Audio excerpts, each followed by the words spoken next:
사용수익을 배제시킬 수 있는, 그때 이 다른 2분의 1 지분권자는 보존행위로 하는 거지 관리행위를 하는 게 아니다, 이렇게 보시면 돼요.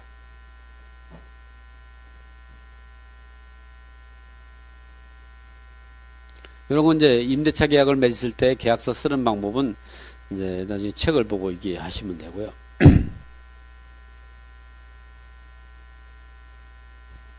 이 공유물의 임대차 계약 해지도 과반수로 정한다. 이 채무자 또는 다른 공유자, 임차인 등이 공유물을 점유하고 있는 경우 인도 청구 가능하냐 말이죠. 채무자, 다른 공유자, 임차인 등이 하는 경우, 이런 게 종전 공유자에 있던 채무자가 점유하는 경우, 이럴 때에는 예, 설명을 해보면 이런 경우는 이제 그 채무자의 지위를 새로운 소유자가 승계하기 때문에 이 사람은 불법적 미자가 되는 거예요. 인도명의 대상이 되는 거죠.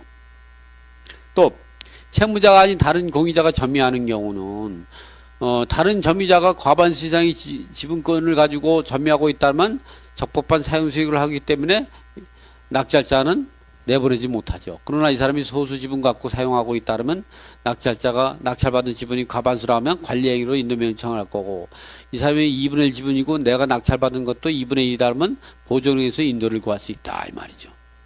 채무자가 아닌 임차인이 점유하고 있는 경우 매수 지분이 과반수 이상이고 매수 지분에 대항력이 없는 경우는 인도명의 대상이다.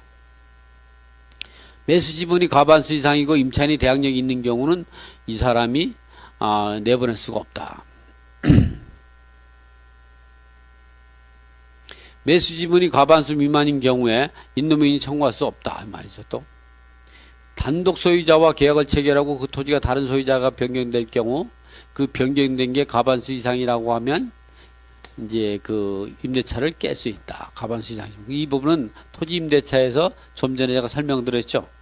예, 토지 임대차 같은 경우 아까 같이 농지법이라든가 또는 차지권의 대항력이 인정이 되는 이런 토지 임대차 계약이 아닌 경우에는요, 그 이승, 즉 소유자가 변경되기 전에는 이제 과반수와 계약했다면 적법한 사용수익권은 인정이 돼요. 그러나 소유자가 변경이 되면 저승으로 가는 거죠. 하늘나라로 가는 거죠.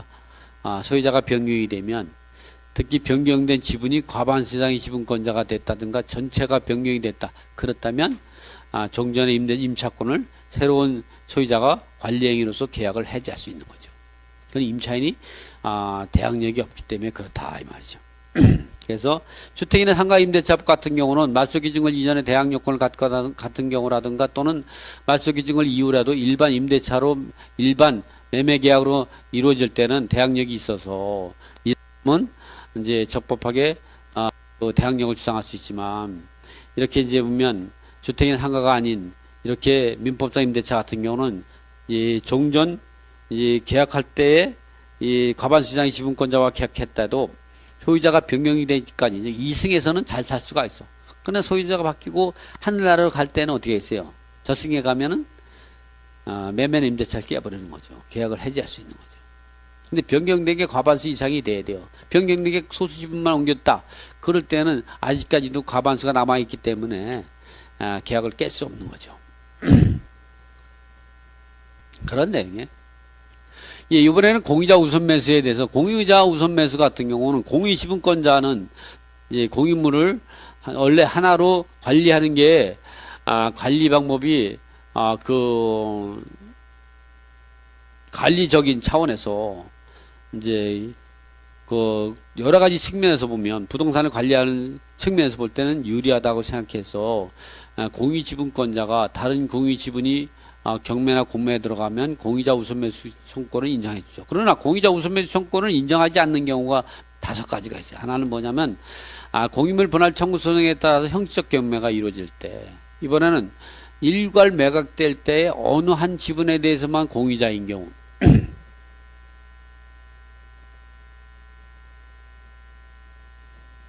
이렇게 토지와 이제 건물이 일괄 경매되는데 토지에서는 2분의 1, B가 2분의 1이요.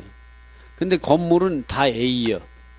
근데 이제 이렇게 될 때에 요게 이렇게 땅 2분의 1 건물 전체가 매각될 때 이 사람은 공유자 우수매수는 이 토지만 매각되든 공유자 우수매수 수 있어요. 그러나 건물에 대해서 공유자 우수매수 그다음에 이 사람한테 부당이득을 주게 되죠. 그래서 인정하지 않는 거예요. 이걸 일괄 매각할 때에 어느 집은 한쪽에만 이제 공동 소유로 하고 있을 때에는 그 사람에게 부당이득을 주지 않기 위해서 공유자 우수매수 청구를 인정하지 않고 있다.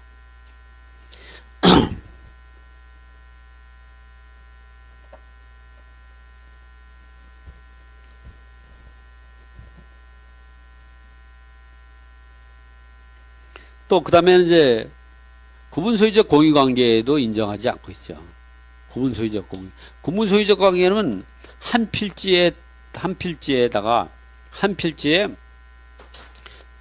등기부상으로는 A가 2분의 1, B가 2분의 1인데 이 A와 B 사이에는 자기들끼리 선을 걷어요.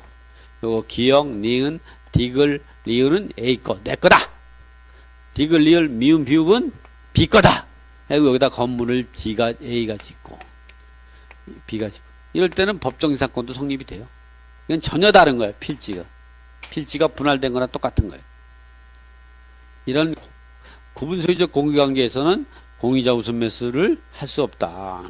또 집합 건물의 구분소유권 중에서 대지권으로 구분 등기된 경우는 대지권은 건물의 종물 내지 종된 권리라고 그랬죠. 이런 경우도 대지 공유자들끼리 다 공유자 우선매수 인정한다면 그건 난리가 아니겠죠.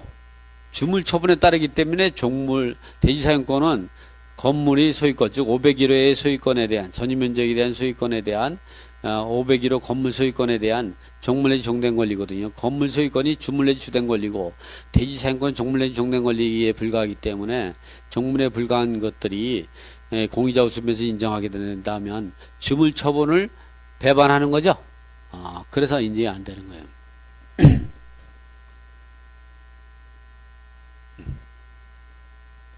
일부 지분의 지분권자가 다른 지분권자를 대해서 임차보증을 지급한 경우는 다른 지분권자는 구상권을 청구할 수 있는 지위에 있고 그 지위에 따라서 물상보증인이 변제대의를 청구할 수가 있는 거죠. 민법 482조에 의한.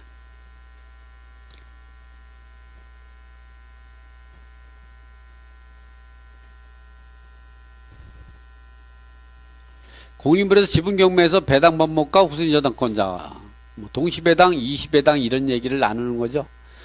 이 동시배당 같은 경우는 후순위 저당권자의 법정 대의를 할 이유가 없는 거죠.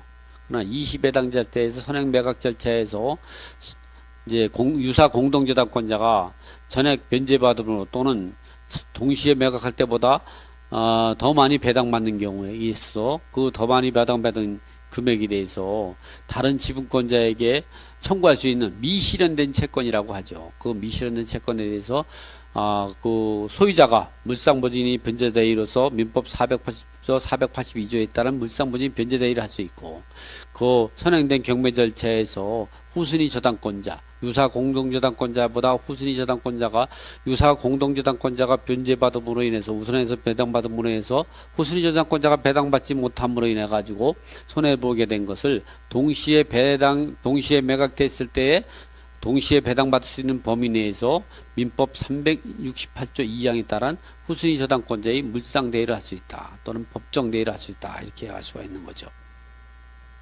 그런 내용이에요.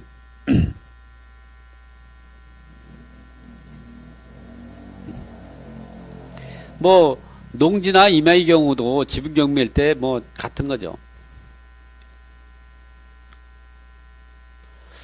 이 공유자의 공인물의 그 분할 방법과 분할 청구와 분할 방법.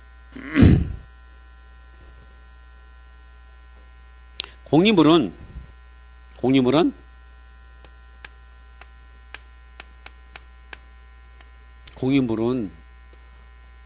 이제 공인물 분할은 기본적으로 협의 분할하는 게 원칙이에요. 공유자 당사자 간의 협의 분할이 안 될 때 재판 분할을 하게 되는 거죠. 협의 분할할 때도 현물 분할, 물건으로 나누는 걸 말하는 거죠. 부동산 필지를 나눈다든가 부동산을 막 서초동처럼 이렇게 잘라내는 거 있죠? 이런 말이에요. 현물 분할, 물건으로 나누는 거. 근데 현물 분할이 쉽겠어요? 어렵죠? 예를 들어 농지라고 해도 현물 분할하려면 어떻게 했어요? 도로로 더 많이 붙어 있는 걸 가져가려고 하는데 뚝 찍으면 길쭉하게 잘라지죠? 그럼 부동산 가치가 없는 거죠. 그래서 현물 분할이 상당히 어려워요. 현물 분할이 할 때는 현금 분할을 하게 되죠. 현금 분할은 상대방 지분을 돈 주고 사는 거죠. 일반이. 아니면 두 사람이 이 부동산에 팔아가지고 자기 지분으로 나눠 가지는 것도 현금 분할이죠. 이번에는 재판 분할. 재판 분할은 뭐냐면 이제 공인물 분할 소송을 하는 거죠.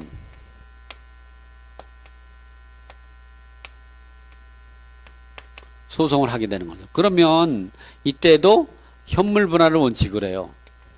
물건을 쪼개는 걸. 근데 현물 분할이 어렵죠. 그러니까 현금 분할을 하게 되는 거예요. 현금 분할은 경매 붙여서 각자의 지분비로 배당받고 해결하는 거죠. 지분을 해소하는 거죠. 이 두 가지가 원칙이죠. 그래서 공인물 분할 소송을 하면 조정을 많이 갖추게 돼요. 그래서 조정이 협상이 안 되면 강제 조정도 하고 이렇게 되죠. 그래서 적절하게 대응만 잘하면 빠른 시일 내에 끝날 수도 있는 거죠. 그리고 그 조정 과정에서 이제 감정가가 시세보다 감정가가 낮다, 감정가 싸다, 그런 경우 많죠. 그렇다고 보면은 조정 과정에서 첫 번째 조정에서 낮추지 말고 두 번째 조정에서는 상대방 지분을 사겠다고 매도 청구하는 방법이 좋습니다. 그러면 그 과정이 그 감정가로 매수할 수가 있겠죠.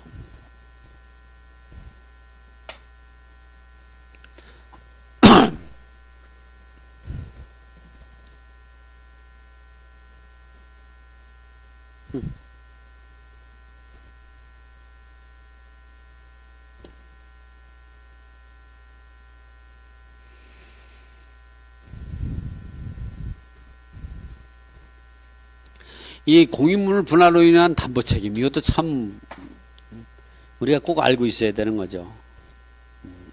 아까 그럴 줄 알았으면 괜히 지웠네. 그 공인물 분할은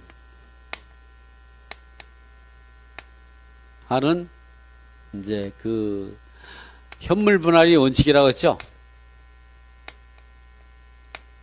이렇게 현물 분할할 때 예를 들어 땅이 이렇게 두 사람이 A가 2분의 1, B가 2분의 1인데 요거를 이렇게 필지를 분할했어요.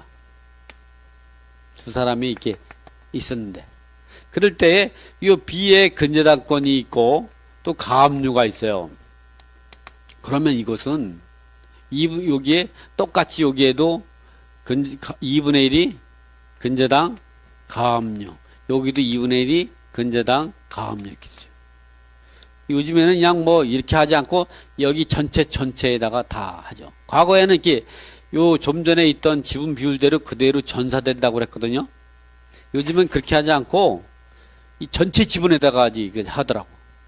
여러분이 이제 이렇게 공동 소유인데 현물 분할해가 쪼개기 하면 여기 B에 있는 근저당이 내 거에도 그대로 전사된다는 걸, 이걸 공유물이 담보 책임이라고 하는 거죠. 공유물이 담보 책임. 생각하지 못했던 이런 경우가 생기니까 이런 것 때문에 상당히 문제가 많이 돼요. 예를 들어 가지고 얼마 전에 한 3년 전에는 그 강원도에서 부동산 하신 분이 찾아왔는데 그 부동산도 공인중개사 일하더라고. 그 나하고 동기인데 그 사람은 여기 서울에 강남의 압구정동에서 그 35년 전이죠. 84년도에인가 85년도에 일했다니까 그때부터 부동산을 해가지고 그 사람은 이 중개를 위주로 한 게 아니라 급매물 나오면 잡았다가 넘기고 그렇게 해서 돈을 많이 벌었다 하더만요. 지금도 여러분들이 부동산에 중개 부동만 해서 수수료 받아가지고 돈을 얼마나 벌겠어요. 급매물 나오면 내가 샀다가 팔면 되죠. 근데 등기를 안 하고 팔면 불법입니다. 등기해서 파는 거는 적법한 거예요. 이 때문에 어쨌든 이제 그 급매물 나오면 잡아가지고 팔고 하면 수익이 굉장히 많이 나오죠. 왜냐면 그 부동산이 자기의 부동산 하는 바운더리 내에서는 부동산 시세 같은 거는 아주 정확히 판단할 수 있죠.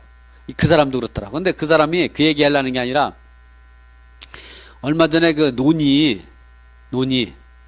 이제 그 지분유로 경매가 나와가지고 그거를 낙찰받았대요. 그래서 그거를 필지를 분할했다는 거예요. 공동소유자들끼리 필지를 나눴대. 땅이 크니까 나눴는데요. 그게 거기에 다른 사람 지분에 이제 가압류나 뭐 건재다 이런 게 많았던 거예요. 근데 분할을 하고 나니까 자기도 생각을 못 했는데 그게 내 지분에도 그냥 전부 달라붙은 거야. 그럴 때에는 이제 그렇게 현물 분할을 하는 걸 생각을 하지 말아야죠. 그런 걸 있을 때는 판사님한테 분할할 때 현물 분할할 때 이쪽에 있던 거는 이쪽에만 전사되도록 이 결정문을 내려주시든가 그게 안 되면 그냥 형식적 경매하게 공유물 분할해서 형식적 경매로 해서 매각대물을 나눠갖도록 해주세요. 왜 그러냐면 이 사람이 채권이 많아가지고 이 공유물이 담보 책임을 내가 묻게 되면 제가 자다가 봉창을 떠들이지 않겠냐. 봉창을 떠들이게 되면 안 되겠습니까? 이렇게 할 수가 있는. 그게 지금 얘기했던 내용들이 바로 이런 내용이다. 이게 중요해요. 이렇게 해서 이제 그 자기도 모르게 손해 보는 경우 많아요. 지금 이 내용이 있는 내용들은 이런 내용을 이야기하는 거예요. 이 내용은 그거죠. 예, 공유 분할 전에 토지의 일부 지분에 근저당 가압류가 있을 때는 그대로 전사가 된다. 다른 지분에도 필지 분할되면 이게 이렇게 있던 게 나누면 여기에 있던 것이 과거에는 2분의 1분을 갔는데 지금은 다 그냥 전체로 가더라고.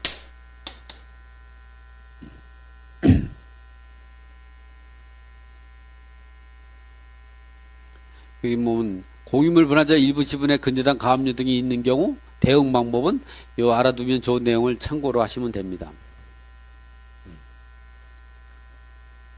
나머지는 이제 보면 책 갖고 참고해서 그 하세요. 왜냐면 벌써 52분 강의했으니까 이것도 이거로 마치겠습니다.